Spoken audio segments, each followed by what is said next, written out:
بسم الله الرحمن الرحيم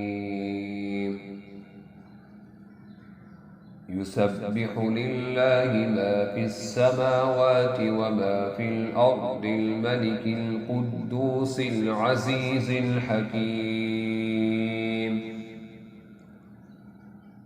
هو الذي بعث في الأميين رسولا منهم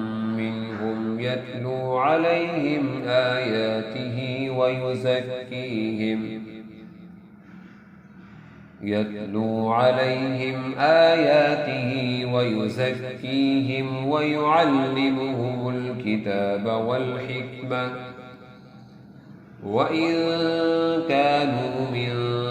قبل لفي ضلال مبين وآخرين منهم لما يلحقوا بهم وهو العزيز الحكيم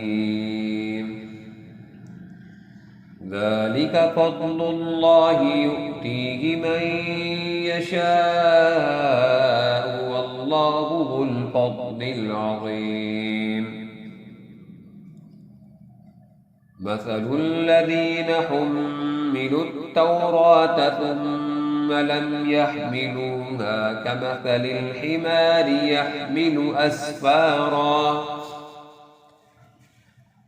بئس مثل القوم الذين كذبوا بآيات الله والله لا يهدي القوم الظالمين قل يا أيها الذين هادوا إن زعمتم أنكم أولياء لله من دون الناس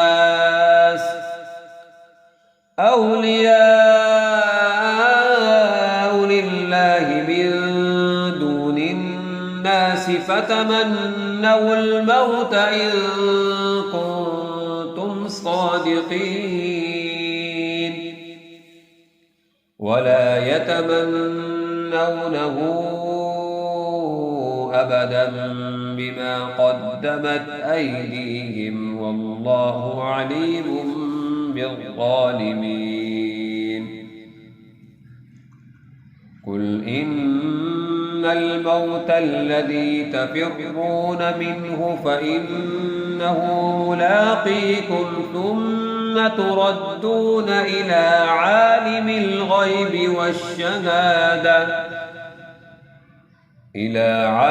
الغيب والشهادة فينبئكم بما كنتم تعملون يا أيها الذين آمنوا إذا نودي للصلاة من يوم الجمعة فاسعوا إلى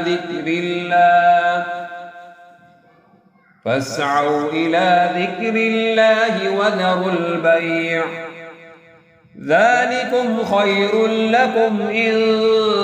كنتم تعلمون فإذا قضيت الصلاة فانتشروا في الأرض وابتغوا من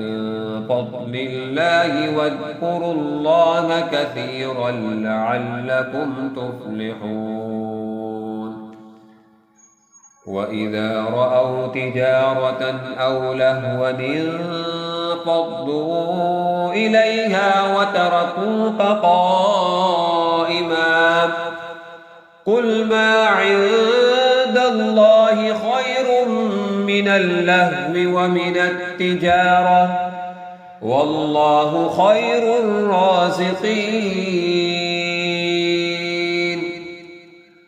صدق الله العلي العظيم.